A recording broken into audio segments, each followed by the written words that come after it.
All right, guys, we today have the Spider-Man Far From Home official trailer, and it just came out not too long ago. I haven't watched it yet, but the only thing I do know about it, and basically the only reason why I'm doing this, is because I'm just really hyped post Endgame and everything happening. So this does have Endgame spoilers. Like, Tom Holland apparently at the beginning of this warns people, because I just saw people posting being like, yo, here's a still image from this. And I'm like, wow, that's clearly a spoiler, but I guess they do a pretty good job, but I'm just doing my job here. If you have not seen Endgame and you care about what happens in Endgame, click off this video.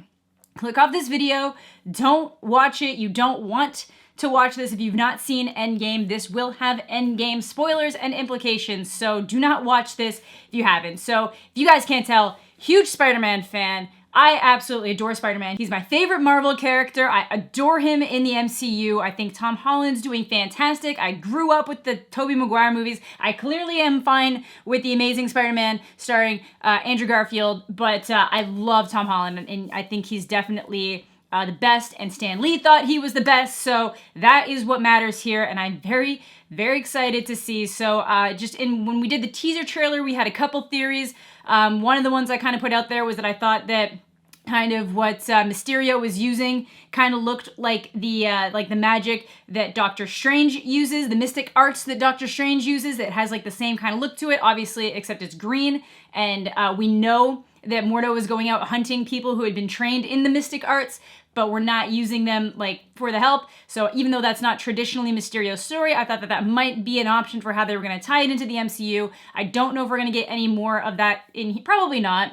I hope they don't give too much of that away in this. I'm just kind of excited to see what happens with the movie, but let's get right into this trailer and kind of talk about things after. I just wanted to throw out what my initial thoughts from like the last one were. And then other than that, obviously you can just have the whole like, it's all just an illusion that he's making up as per usual. So let's watch it. So we're clicking play. Oh, I should get over it.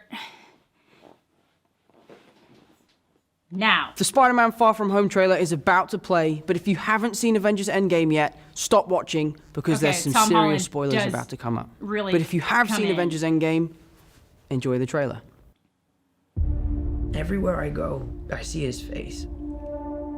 I just really miss him. Oh no. Yeah, I miss him too. I don't think Tony would little have done angel. what he did if he didn't know that you were going to be here after he was gone.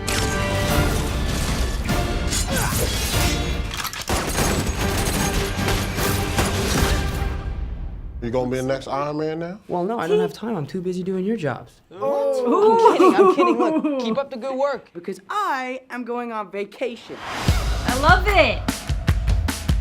Oh, I'm already so sad. That little Nick face. Fury's calling you. I don't really want to talk to Nick Answer Fury. the phone. Why? Because if you don't talk to him, then I have to talk to him. I don't want to talk to him.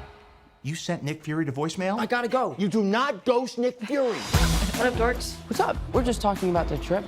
I'm here in St. Marco Polo's. Oh, I think MJ really likes me. that reminds me when I first fell in love. You're a very difficult person to contact, Spider-Man. This is Mr. Beck. I could have used someone like you on my world. Oh. Beck is from Earth, just not ours. The snap tore a hole in our dimension. You're saying there's a multiverse? We have a job to do, and you're coming with us. There's gotta be someone else you can use. What about Thor? Off-world. Captain Marvel? Unavailable. But I'm just a friendly neighborhood Spider-Man. Bitch, please, you've been to space. What do you want, Peter? I want to go back on my trip with the girl who I really like and tell her how I feel. MJ, I am Spider-Man.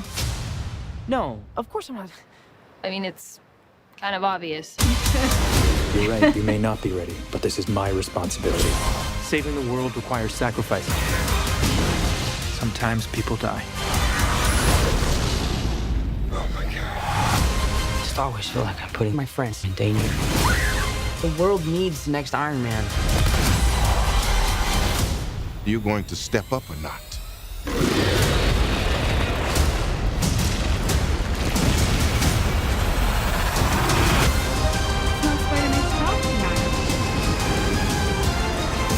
I gotta get you guys out of here. Get on the jet. Who are you? I work with Spider-Man. You work for for Spider-Man? I work with Spider-Man, not for Spider-Man. New plan. Consistent 2-3. Oh my god. Okay. Let me slide back over to the center here. Okay, that is definitely going in a different direction than I personally thought, but it makes sense. It does make sense that they could do a multiverse type thing, especially like obviously with what happened in Endgame. You start messing with time travel, you start messing with finger snaps and undoing things and quantum realms and bringing time stones back to exact moments, and then you got Captain America being all willy-nilly being like, I'm just gonna live out my life like an old person and risk ruining everything. But it's fine because it's Captain America, and we're like, good, it's fine, man. It's fine, man. You deserve it after all of you've done and gone through. It's fine. But yeah, you start messing with that kind of stuff, and a multiverse is pretty, possible. And it's obviously that's at least something that's in people's minds after Spider-Verse, which again, fantastic movie. Spider-Man media last year was like top notch. We had Infinity War, which was emotionally crushing and damaging. We had the PS4 video game, which is spectacular. And then, we have Into the Spider-Verse, which is amazing. And then, we're kind of continuing that this year. Obviously he wasn't super present in Endgame, but now we are going forward with the repercussions of Endgame going into this. And I'm very, very, very interested to see what's up. And obviously it's cool that they're kind of doing this multiverse thing where people kind of get locked and snapped in. But I'm still very interested to see. I still definitely think, obviously, Mysterio is the bad guy. I do not think that this is going to be some buddy team up. I think that he could even be lying. Maybe there isn't a multiverse. Maybe he didn't come from another dimension. Or maybe he did come from another dimension where everybody knows his bullshit and weird stuff. And then he comes over here and he's going to try to pretend to be a bad guy while he does and gets all this insane clout. Because I just said insane clout. What has 2018... 2019, like what has it done to me? Anyways, so he comes over to this world and he sees this opportunity to just get that kind of fame and recognition that he always wanted, which is why he says things like, to be here to save people, it takes sacrifice, and he's really big on that. And Spider-Man's just kind of like, I'm just a teenager. I just lost somebody really important to me after I've done nothing but lose people my entire life. I just want to enjoy this European vacation with this girl I'm kind of into. But then we got all this other stuff. We're like, this is like Spider-Man's secret identity is all willy-nilly. Obviously, the teaser trailer did the moment with Ned a little bit better because it had I want to be sedated, and then he just drops on the ground, and it was really nice. But it's like they didn't dwell on that too much on this full trailer because we already have the teaser trailer. And I honestly don't see this trailer playing in theaters, because how can you play this trailer in theaters and just assume that people have seen a movie that just came out? Also, like, it's not like you could play this movie before Endgame. I could see somebody messing up really badly and playing this trailer before they play Endgame. That would be dumb. But I think that looks really good. I'm not really a fan of the world destruction type stuff. We've clearly had that. And I get maybe in their mind, they feel like they have to make things bigger.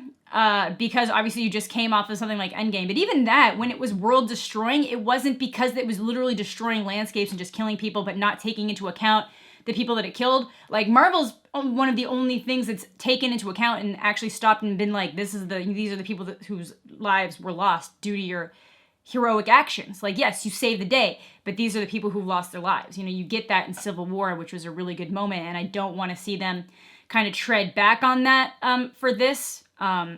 Obviously you see a lot of like towns and cities kind of being completely decimated in this, which is obviously bound to happen to an extent. I just hope they don't go too grand. I really, really loved the Vulture and how kind of contained that was, and how you could kind of relate to what he was going to, and then he just went too far. And that's the thing. That's what makes really good villains great, is the ones that you can be like, I understand why you're doing what you're doing, but then you just take it that one step too far. That's like, this is wrong.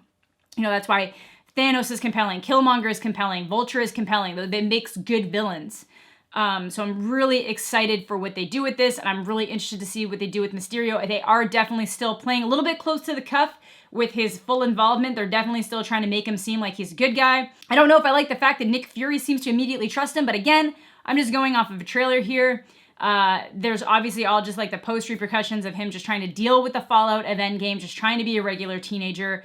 and them kind of expecting more from him, and him trying to I hope the end thing is that like I don't have to be Iron Man, I just need to be Spider-Man. And you get those great moments with him just kind of interacting with the NYPD, which is just classic. Yeah, so I'm really, really excited for what happens with this. And yeah, I like this a lot, actually. I'm exceedingly excited for this movie. I love Spider-Man. I know I've said that like 20 times, but I love the MCU.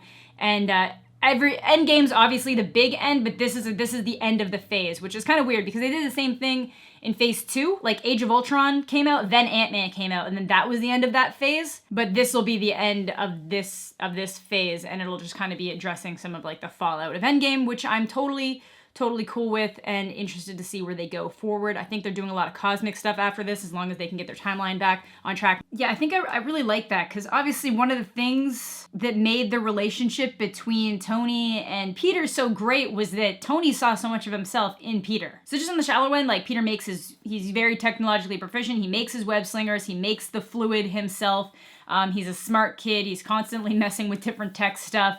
And that obviously is going to ring true with Tony, who is obviously very technologically proficient. And then on that deeper level, you get the motivation behind the characters. Like Spider-Man is very motivated by guilt, the guilt of things he failed to do, things that didn't need to be shown in these movies because we've seen it so much before. His failure to act led to the deaths of people that are important to him. So everything he does going forward, he feels like if he doesn't act, anything bad that happens is ultimately his fault because he could have done something and he didn't do it. And Tony has a lot of that kind of guilt linked to the fact that his weapons manufacturing were going into killing US soldiers. Then when he actually tried to go back on that and be a good person, he was unintentionally resulting in the death of a lot of people due to his heroic actions. There's a lot of guilt there between the two of them. And then you get that extra level of guilt, that like, Tony wondering like, if I hadn't brought him up here, would he have been part of the snap? Would he still have been alive through all this? And that there's just so much guilt